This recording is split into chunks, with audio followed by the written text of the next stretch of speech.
Yeah. Okay, I've been looking at this chip in my tub for years here while you're sitting here in the bathroom doing your thing. He's kind of annoying. I work on boats and do stuff for a living every day, so that goes plumbers and people. Well, they don't work on their own tub. I finally decided to do it today. We're gonna fix my tub. First thing we do is sand around the affected area here. The tub is actually made out of gel coat, which is a form of fiberglass itself. It's not paint. You lift it up a little bit and clean it out.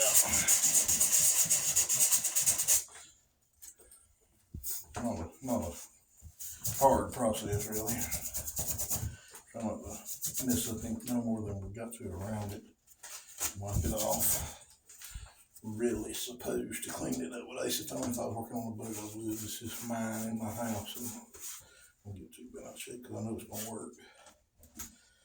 So what we start off with is normally just white gel coat, but I've already mixed a color in that. I got like a 6 color set of color that we add, and I added a drop of yellow and just a tiny bit of brown into that to get this cream color that we got now.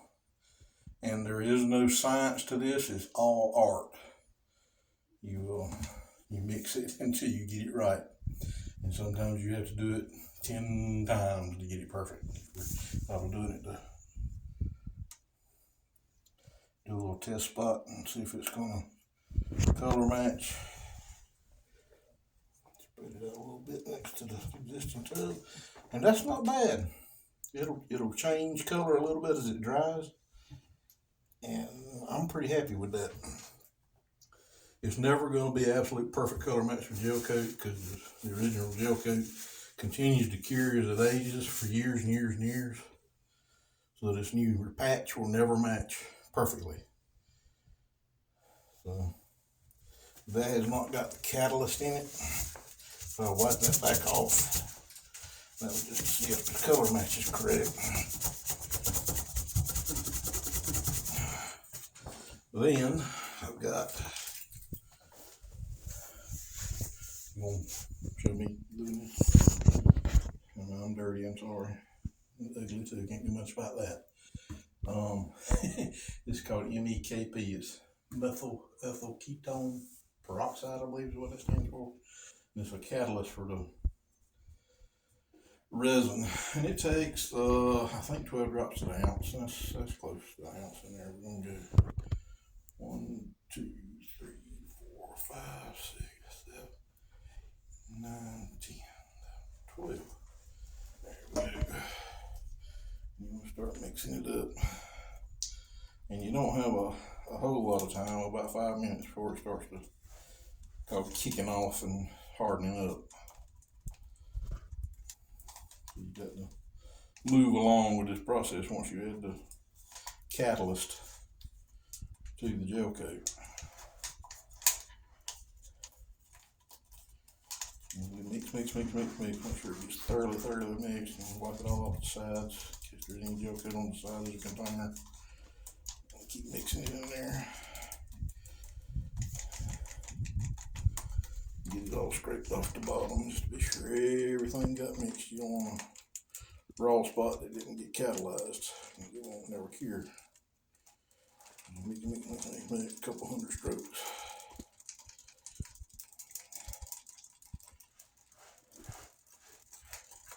And when you think you got it all done, do about 20 more.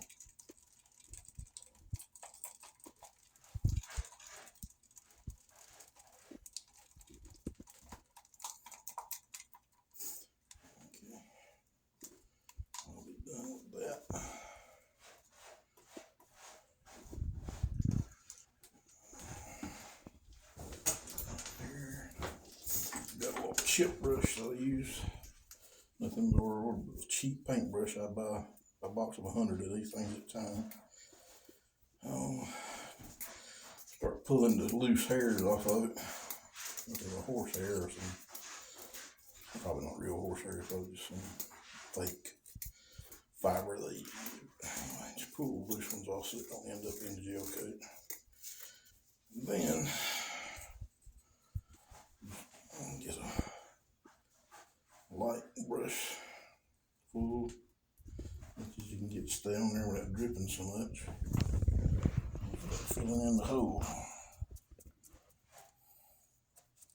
And it's such a deep hole, I don't know if we'll get it all in one hole in one time here.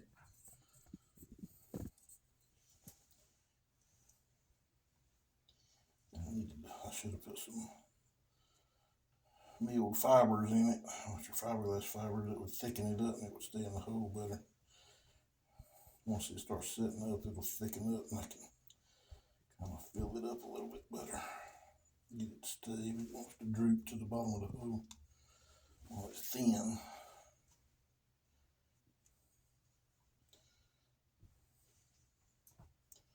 But this is exactly what your boat hull is made out of, the part that you're looking at on the outside. They make a boat hull by making a plug to start with, which is nothing in the world but like a wooden form, just like your boat is. Make that and get it all faired out and slick, and then they'll use that to lay this gel coat on top of that and fiberglass behind it. That's when they're building the mold.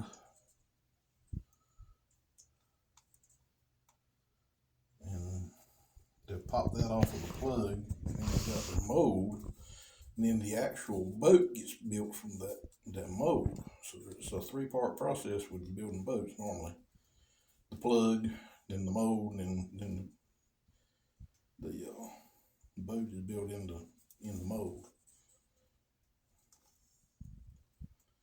Just something to kill time while I'm doing this that you might not have known.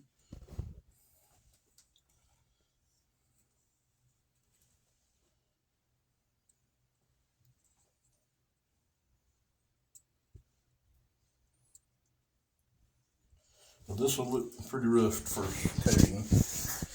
I've got another little spot over here behind me. Back up. I'll get it in my hand. And just about everybody that's got any age on their house is going to have a little chip ding in their tub. And what I'm trying to do here is show Alex, my camera girl, just how easy this is, honestly. And maybe she'll decide to take this up and make a business out of it because she can make really good money at it. And then maybe she'll put this on Facebook, because I know there's some ladies out there that got chips and dings in their tubs. They want them fixed, and their husband just don't know how, and they don't know who to call to do it. But they'd like to have it fixed, because there are very few people that actually fix it that I know of. I've had a few people call me wanting them fixed because they know I do fiberglass boat work, and I just can't get away during the season. You see me do boats.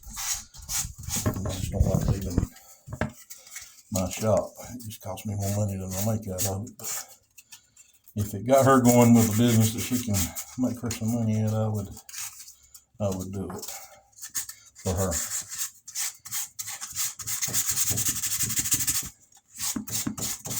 So maybe she'll decide to post this and see what she can make out of it if she takes the time to do some investigating and learn a little more about this process after we do this one. Do a few cheap jobs and get her trained up where she can do good quality work. And she eventually gets her driver's license, and she can do this when she's not doing schoolwork. And maybe do a little better than working at McDonald's.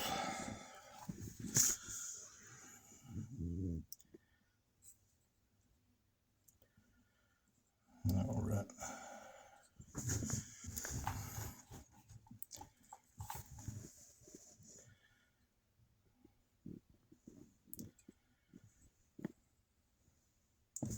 But that'll be coat number 1. We got to let that cure out for a day or so, and we'll come back and do the next coats on it and show them later in successive videos. And that's the end of this one.